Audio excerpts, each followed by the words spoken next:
I hope you can hear me. I hope I have OBS.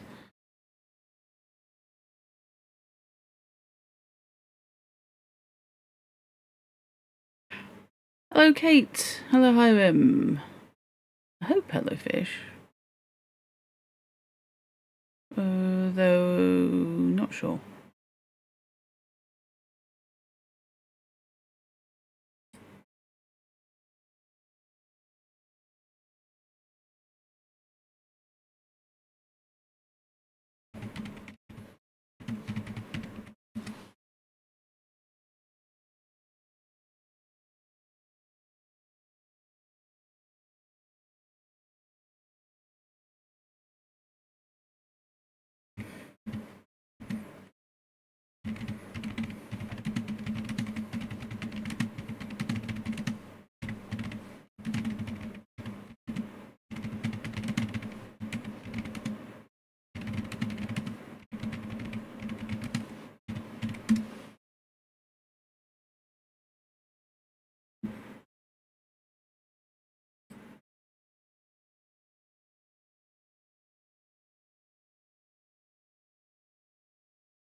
Hello.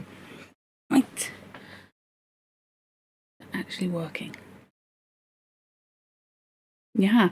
So today you find out, does being married repel a ghost horse? A horse ghost? Ghost?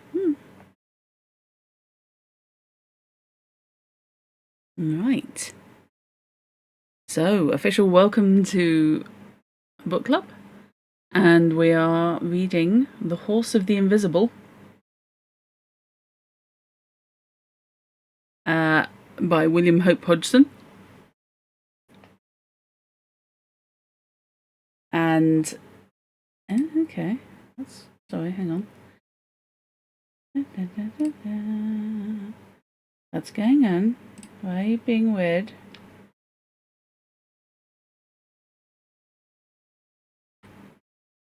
Sorry, my YouTube stream's just being very peculiar indeed. Okay. Fine. Right, okay, never mind, whatever. Confuse me, I don't care. Right, so Carnacki has been summoned by a Colonel Hiskins to figure out what it is that is haunting his daughter and has haunted the women in the family line. All the firstborn girls being haunted by an alleged spiritual horse, which has caused mass death and destruction. And has resulted in deaths that may or may not have been accidental, abandonment by their sweethearts, suicides, heart failure, and general bad vibes all round. The theory being that she is haunted while she is being courted by her sweetheart. So, the family is now taken after some ghostly happenings including breaking the arm of the fiancé. They have now taken the approach that they are going to arrange for an emergency license and get Miss Hiskins married to Captain Beaumont as soon as physically possible. So people involved are the girl, Miss Hiskins, her family, mostly her mother and father, her cousin Parsket, and her fiancé Beaumont. And we previously, in the basement, had some kind of weird happenstance wherein the ghostly hoof of said horse was photographed, even though it was not seen in person. You wonder, would it matter if the sweetheart was a lady, or is it the courting process that angers the ghost horse? I'm thinking it's the courting process. I think it's until she is... I personally think it's until she's married. I don't think it matters who she's marrying. I get the impression it is literally just the engagement process. Sorry. I need a drink. I need a drink. It is warm. Yeah.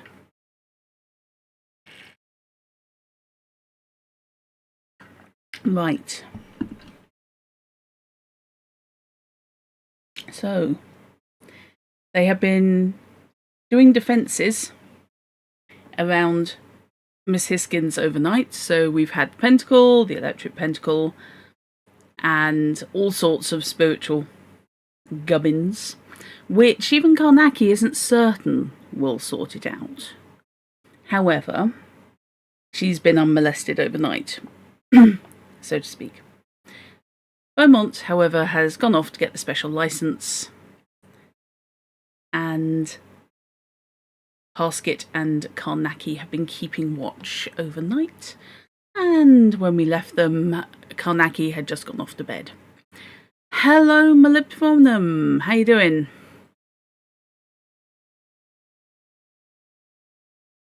When I got down to lunch, I learned that Beaumont had wired to say that he would be in soon after 4. Also that a message had been sent to the rector, and it was generally plain that the ladies of the house were in a tremendous fluster. Beaumont's train was late, and he did not get home until 5, but even then the rector had not put in an appearance, and the butler came in to say that the coachman had returned without him, as he'd been called away unexpectedly. Twice more during the evening the carriage was sent down, but the clergyman had not returned, and we had to delay the marriage until the next day. That night, I arranged the defence round the girl's bed, and the captain and his wife sat up with her, as before. Beaumont, as I expected, insisted on keeping watch with me, and he seemed in a curiously frightened mood. Not for himself, but for Miss Hiskins. He had a horrible feeling, he told me, that there would be a final, dreadful attempt on his sweetheart that night. This, of course, I told him was nothing but nerves, yet really it made me feel very anxious, for I've seen him too much not to know that under certain circumstances a premonitory conviction of impending danger is not necessarily to be put down entirely to nerves. In fact, Beaumont was so simply and earnestly convinced that the night would bring some extraordinary manifestation that I got Parsket to rig up a long cord from the wire of the butler's bell to come along the passage handy. To the butler himself I gave directions not to undress, and to give the same order to 2 of the footmen. If I rang, he was to come instantly, with the footmen carrying lanterns, and the lanterns were to be kept ready lit all night. If for any reason the bell did not ring, and I blew my whistle, he was to take that as a signal in place of the bell. Going for belt and braces approach here, aren't we? After I had arranged all these minor details, I drew a pentacle around Beaumont, and warned him very particularly to stay within it, whatever happened. And when this was done, there was nothing to do but wait, and pray that the night would go as quietly as the night before. Kate B, you can't be too careful about ghosts. No, damn straight. We scarcely talked at all, and by about 1 a.m. we were all very tense and nervous, so that at last Parsket got up and began to walk up and down the corridor to steady himself a bit. Presently I slipped off my pumps and joined him, and we walked up and down, whispering occasionally, for something over an hour, until in turning I caught my foot in the bell cord and went down on my face, but without hurting myself or making a noise. When I got up, Parsket nudged me. "Did you notice the bell never rang?" he whispered. "Jove," I said, "you're right." "Wait a minute," he answered. "I bet it's only a kink somewhere in the cord." He left his gun and slipped along the passage, and taking the top lamp, tiptoed away into the house, carrying Beaumont's revolver ready in his right hand. He was a plucky chap, as I think you'll admit. Last story you read, carjacking basically sank a boat over a ghost thing. Yeah, better to over-prepare. Karnaki even, yes. Autocorrect is doing a job. Yes, Karnaki, he didn't technically sink it. I think it would have sunk eventually anyway. I think he speeded it up. Suddenly, Beaumont motioned me for absolute quiet. Directly afterwards, I heard the thing for which he listened, the sound of a horse galloping out in the night. I think I may say I fairly shivered. The sound died away and left a horrible, desolate, eerie feeling in the air, you know. I put my hand out to the bell cord, hoping that Parsket had got it clear, and then I waited, glancing before and behind. Perhaps 2 minutes passed, full of what seemed like an almost unearthly quiet, and then suddenly, down the corridor at the lighted end, there sounded the clumping of a great hoof, and instantly the lamp was thrown down with a tremendous crash, and we were in the dark. I tugged hard on the cord and blew the whistle, and then I raised my snapshot and fired the flashlight. The corridor blazed into brilliant light, but there was nothing. And then the darkness fell like thunder. I heard the captain at the bedroom door and shouted to him to bring out a lamp, quick. But instead, something started to kick the door, and I heard the captain shouting within the bedroom, and then the screaming of the women. I had a sudden horrible fear that the monster had got into the bedroom, but in the same instant, from up the corridor, there came abruptly the vile gobbling neighing that we had heard in the park and the cellar. I blew the whistle again and groped blindly for the bell cord, shouting to Beaumont to stay in the pentacle, whatever happened. I yelled again to the captain to bring out a lamp, and there came a smashing sound against the bedroom door, and then I had my matches in my hand to get some light before that incredible unseen monster was upon us. The match scraped on the box and flared up dully, and in the same instant I heard a faint sound behind me. I whipped round in a kind of mad terror and saw something in the light of the match, a monstrous horse head close to Beaumont. "Look out, Beaumont!" I shouted in a sort of scream. "It's behind you!" The match went out abruptly, and instantly there came the huge bang of Parsket's double barrel, both barrels at once, fired evidently single-handed by Beaumont, close to my ear, as it seemed. I caught a momentary glimpse of the great head in the flash, and of an enormous hoof amidst the belch of fire and smoke, seeming to be descending upon Beaumont. In the same instant, I fired 3 chambers of my revolver. There was the sound of a dull blow, and then that horrible gobbling neigh broke out close to me. I fired twice at the sound. Immediately afterwards, something struck me, and I was knocked backwards. I got onto my knees and shouted for help at the top of my voice. I heard the women screaming behind the closed door of the bedroom, and was dully aware that the door was being smashed from the inside, and directly afterwards I knew that Beaumont was struggling with some hideous thing near to me. For an instant I held back, stupidly paralysed with funk, and then blindly and in a sort of rigid chill of gooseflesh I went to help him, shouting his name. I can tell you I did not feel much of a hero. There came a little choking scream out of the darkness, and at that I jumped forward into the dark. I gripped a vast furry ear, and then something struck me another great blow, knocking me sick. I hit back, weak and blind, and gripped with my other hand at the incredible thing. Abruptly I was dimly aware of a tremendous crash behind me and a great burst of light. There were other lights in the passage, and the noise of feet and shouting. My hand grips were torn from the thing they held. I shut my eyes stupidly and heard a loud yell above me, and then a heavy blow like a butcher chopping meat, and something fell on me. I was helped to my knees by the captain and the butler. On the floor lay an enormous horse head, out of which protruded a man's trunk and legs. On the wrists were fixed great hooves. It was the monster. The captain cut something with the sword that he held in his hand, and stooped and lifted off the mask, for that is what it was. I saw the face then of the man who had worn it. It was Parsket. He had a bad wound across the forehead, where the captain's sword had hit through the mask. I looked bewilderedly from him to Beaumont, who was sitting up, leaning against the wall of the corridor. And then I stared at Parsket again. A horse's furry. It sounds like he's being attacked by your sister's golden retriever. Horses vary, but yeah, they are pretty hairy. Can be. Especially if it's cold weather.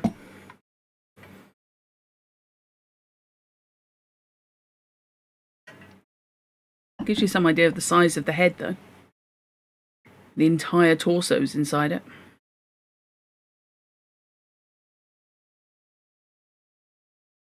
"By Jove," I said at last, and then I was quiet, for I was so ashamed for the man. You can understand, can't you? And he was opening his eyes.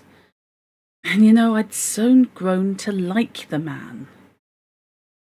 And then, just as Parsket was getting back his wits and looking from one to the other of us and beginning to remember, there happened a strange and incredible thing. For from the end of the corridor there sounded suddenly the clamping of a great hoof. I looked that way, and then instantly at Parsket, and saw a horrible fear in his face and eyes. He wrenched himself round weakly and stared in mad terror up the corridor to where the sound had been, and the rest of us stared, all in the frozen group. I remember hearing vaguely half sobs and whispers from Miss Hiskin's bedroom, all the while that I stared frightenedly up the corridor. The silence lasted several seconds, and then abruptly there came again the clumping of the great hoof, away up at the end of the corridor, and immediately afterwards, clunk, clunk, clunk, clunk of mighty hooves coming down the passage towards us. Even then, most of us thought it was some mechanism of Parsket still at work, and we were in the queerest mixture of fright and doubt. I think everyone looked at Parsket, and suddenly the captain shouted out, "Stop this damn falling at once! Haven't you done enough?" For my part, I was frightened, for I had a sense that there was something horrible and wrong. And then Parsket managed to gasp out, "It's not me! My God, it's not me! My God, it's not me!" And then, it seemed to come home to everyone in an instant that there really was some dreadful thing coming down the passage. There was a mad rush up the passage, and even old Captain Hiskins gave back with the butler and the footman. Beaumont fainted outright, as I found afterwards, for he had been badly mauled. I just flattened back against the wall, kneeling as I was, too stupid and dazed even to run. And almost in the same instant, the ponderous hoof-falls sounded close to me, and seeming to shake the solid floor as they passed. Abruptly, the great sound ceased, and I knew in a sort of sick fashion that the thing had halted opposite to the open door of the girl's bedroom. And then, I was aware that Parsket was standing rocking in the doorway, with his arms spread across so as to fill the doorway with his body. Parsket showed extraordinarily pale, and the blood was running down his face from the wound in his forehead. And then I noticed that he seemed to be looking at something in the passage, with a peculiar, desperate, fixed gaze, for there was really nothing to be seen.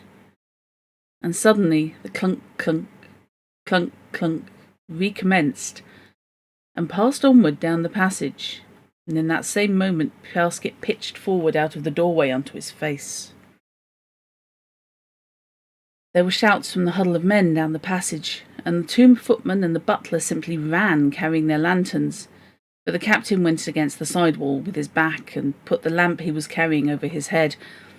The dull tread of the horse went past him and left him unharmed, and I heard the monstrous hoof-falls going away and away through the quiet house, and after that a dead silence.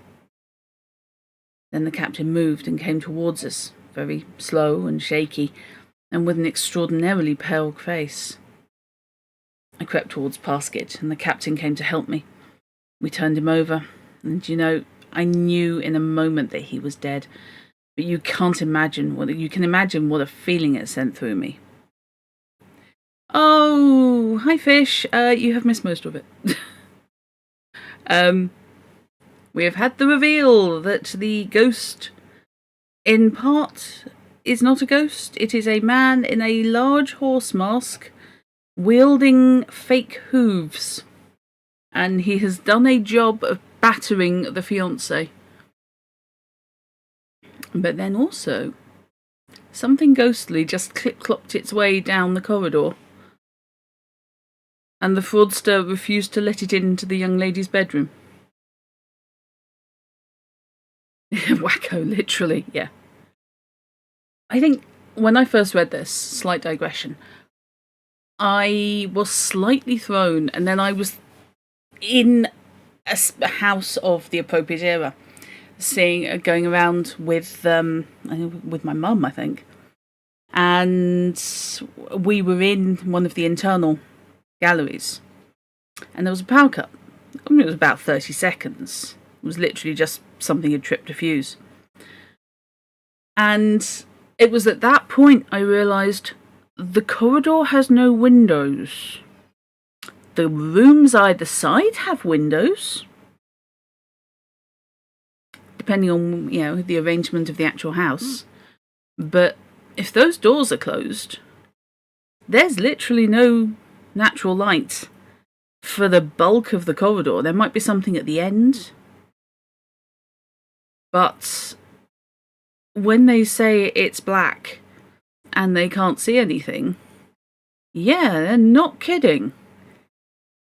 And that made me reevaluate that whole fight, because for the most part, it's done in the darkness. The first thing that happens is that the lantern is smashed.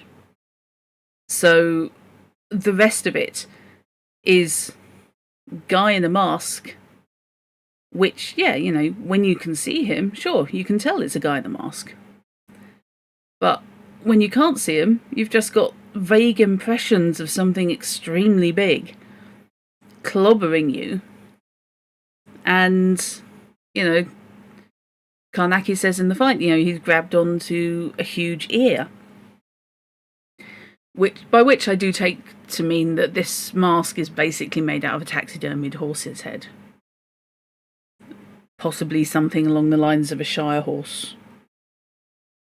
One of the big dray animals. Because it covers... Even if a huge dude is not as big as an actual horse. No, it doesn't have to be. If say he's 6 foot, you've got the horse's head covering all the way down to his hips, pretty much, but with presumably slits or holes for the arms so that he can smack people with the hooves. And that puts the horse's head, allowing for the slope of the forehead and stuff like in the ears and stuff like that. You're looking like 7 feet. So in a tight corridor in the dark, that's going to be a shape. That is going to be something big. So yeah, I could kind of see why everybody was having such an utter turn. Because a fight in the dark against something you can't see, but that is capable of doing real damage, that's got to be terrifying. I looked at the captain, and suddenly he said, that. And I know he was trying to tell me that Parsket had stood between his daughter and whatever it was that had gone down the passage. I stood up and steadied him, though I was not very steady myself. And suddenly his face began to work, and he went down on his knees by Parsket and cried like some shaken child. And then, I knew that the women were in the doorway of the bedroom, and I turned away and left him to them, whilst I went over to Beaumont.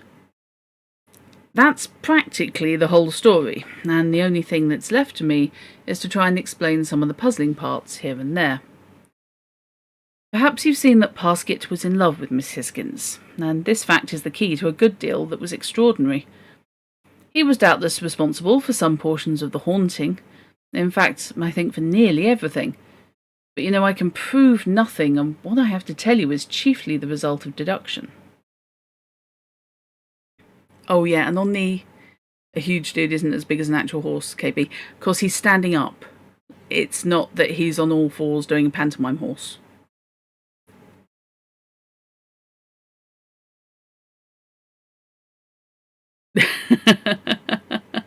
Okay, fish.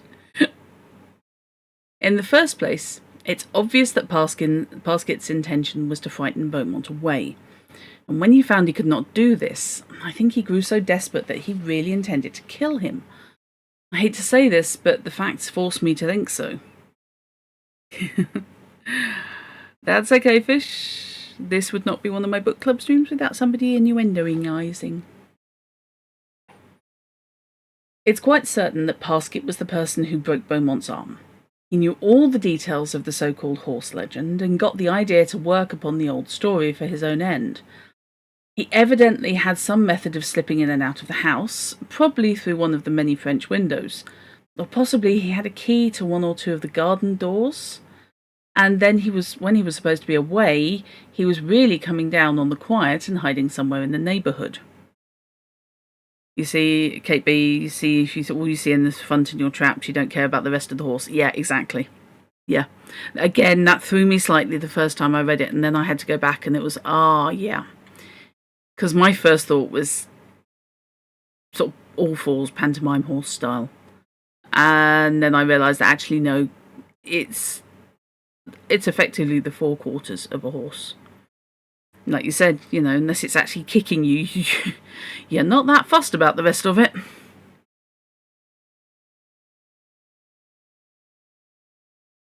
The incident of the kiss in the dark hall I put down to sheer nervous imaginings on the part of Beaumont and Miss Hisgins. Yet I must say that the sound of the horse outside the front door is a little difficult to explain away. But I'm still inclined to keep to my first idea on this point, that there was really nothing unnatural about it.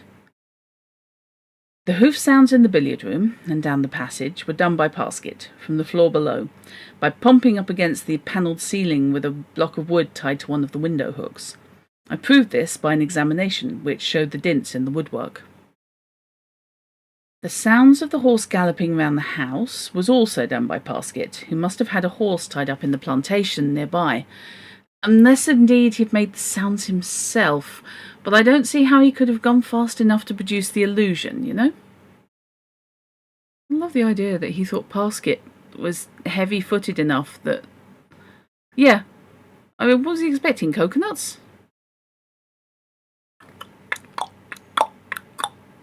There's a limit. Also, I'm quite impressed that I could do that without a run-up.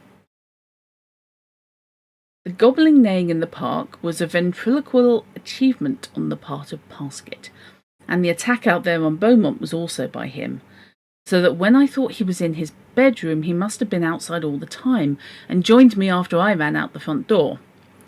This is probable, that Parsket was the cause. If it had been something more serious, he would certainly have given up his foolishness, knowing that there was no longer any need for it. I cannot imagine how he escaped being shot, both then and in the last mad action, of which I've just told you. He was enormously without fear of any kind for himself, as you can see. The time when Parsket was with us, when we thought we heard the horse galloping round the house, we must have been deceived.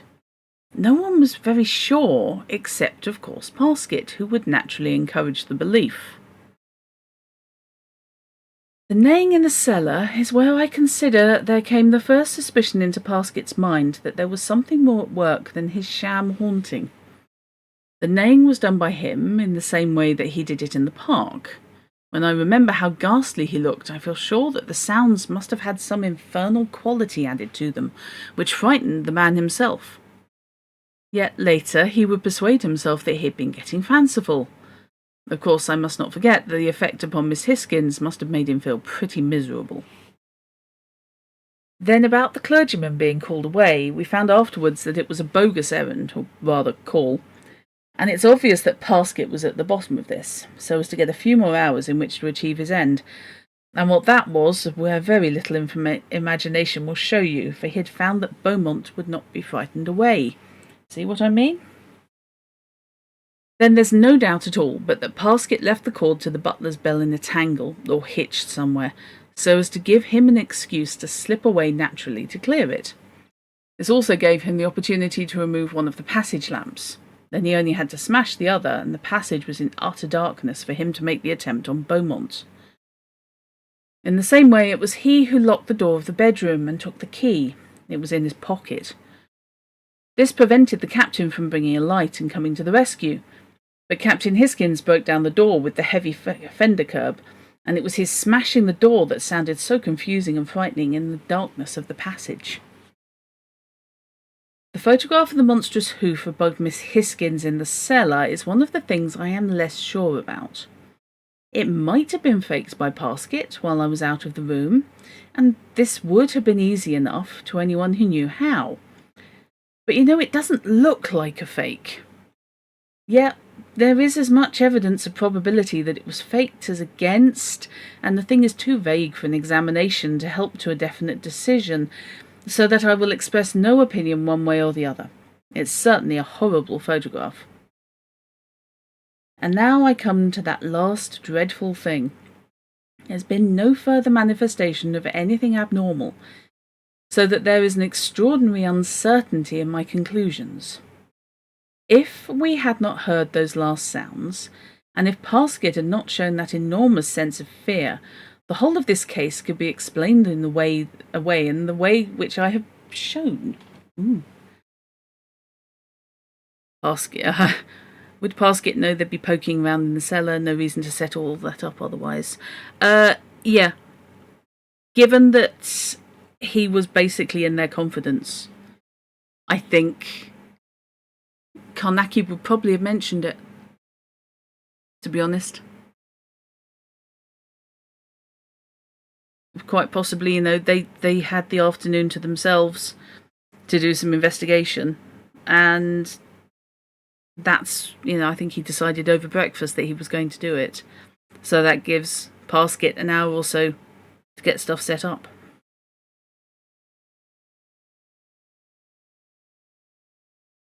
In fact, as you've seen, I'm of the opinion that almost all of it can be cleared up, but I see no way of going past the thing that we heard at the last, and the fear that Parsket showed.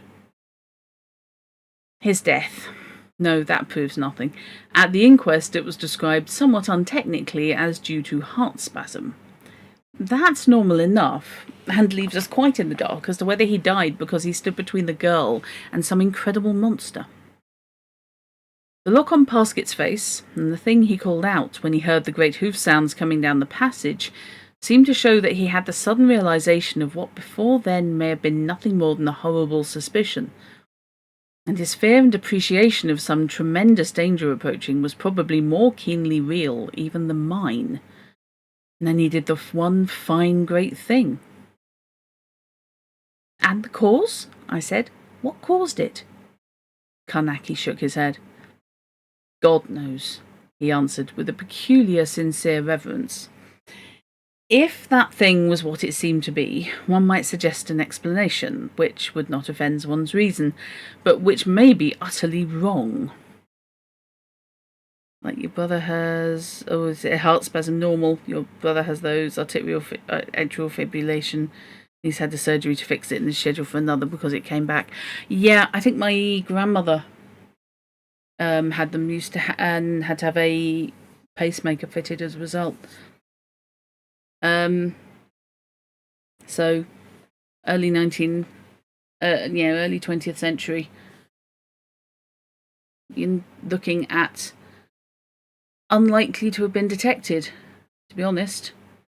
So if he did have a weak heart and something caused huge amounts of stress, like say having a fight while wearing 200 pounds of horse mask, and then a head injury, and then possibly fear, yeah, could finally have given up on him.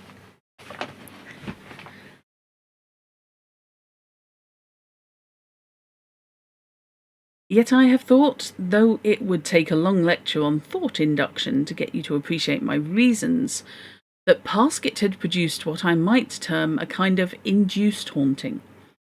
A kind of induced simulation of his mental conceptions due to his desperate thoughts and broodings. It's impossible to make it clearer in a few words. Your parents' friend had no history of heart problems until he collapsed on a hike. Ouch.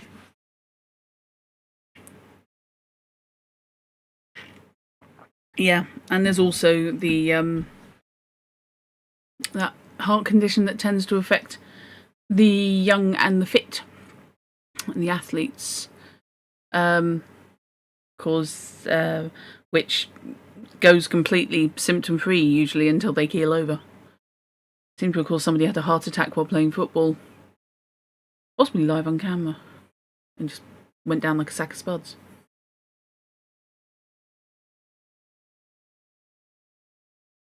But the old story, I said. Why may not there have been something in that?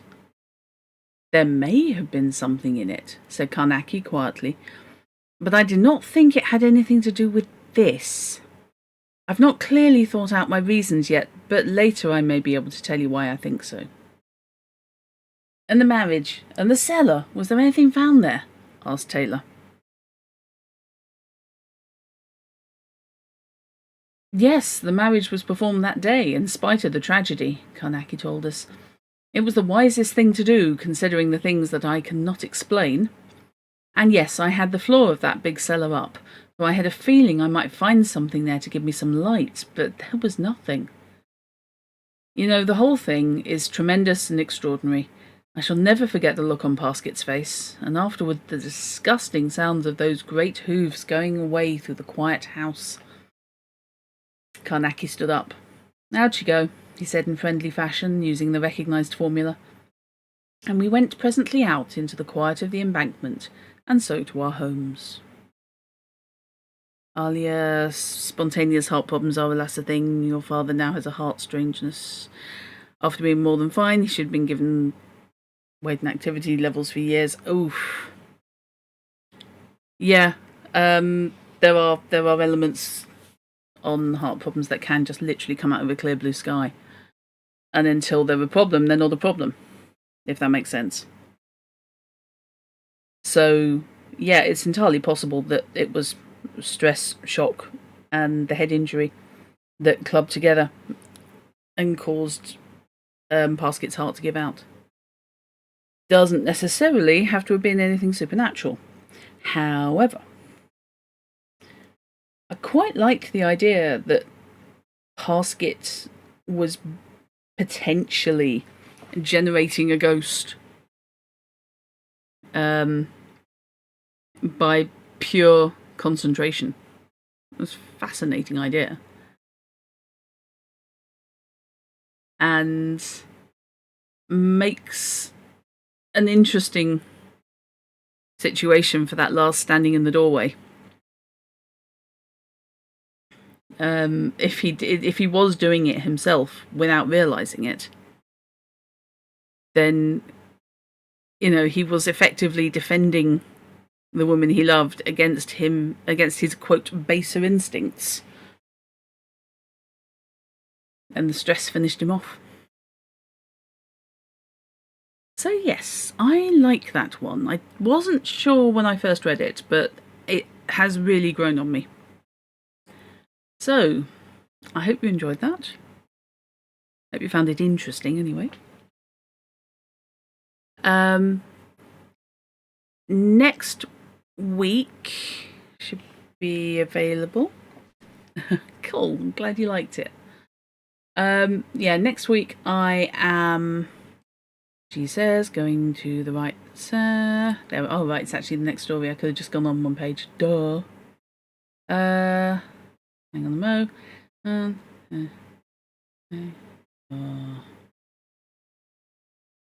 Okay. I think this is probably again about the same length as The Horse of the Invisible. I will be doing The Searcher of the End House. A young Carnacki living with his mum in a little cottage. I'm feeling in Kent. It says on the south coast. I'm going to have to check if that's a real village. And things be happening in their rented cottage. And the odds are very good it wasn't the drains. I'm just dying to know what work Carnacki does, because he's working from home. How young you thought Carnacki was? Only like 25. He's had quite an extensive career as an investigator by this point. So I think he's in mid to late 30s. possibly as late as the 40s. But this next story, living with his mum, he's post-university, so he's going to be early 20s. Well, the VOD awaits your presence if you want to go back and rewatch. Also, of course, it's on YouTube. And thank you very much for the compliments. I hope Alia and Fish, you weren't too baffled by some of the stuff going on. So, yes, weirdness and I think an interesting indication of where Karnacki gets some of his common sense. Because his mum is very much of the same mould, I feel. Although, obviously, she is not a psychic investigator. But she does appear to have a very good head on her shoulders, shall we say. So, I hope you will like that one. It's a little bit weirder than this. Actually, it's a lot weirder than this. And reads a little bit like Lovecraft should have written it. Which I'm not necessarily arguing about. So, thank you very much indeed. Oh, well, yeah, the weirder the better in your books. Oh, boy. Yep, there's all sorts going on. So, thank you very much for watching, and as ever, if you're not already subscribed to my YouTube channel, where I am Druttercup, or following Twitch, where again I am Druttercup, then I would appreciate that. Help me justify my existence. If you'd like to support the channel, you can do so by donating on ko-fi.com/Druttercup, which gets a larger share of your donation than does subscription. In your books, it tends to be the bloodier the better. I will say, next week will come, or possibly the week after, may come with a content warning for maggots. But only briefly. So I shall let you stress over that one for a week. So, thank you very much, and I will bid you a good night.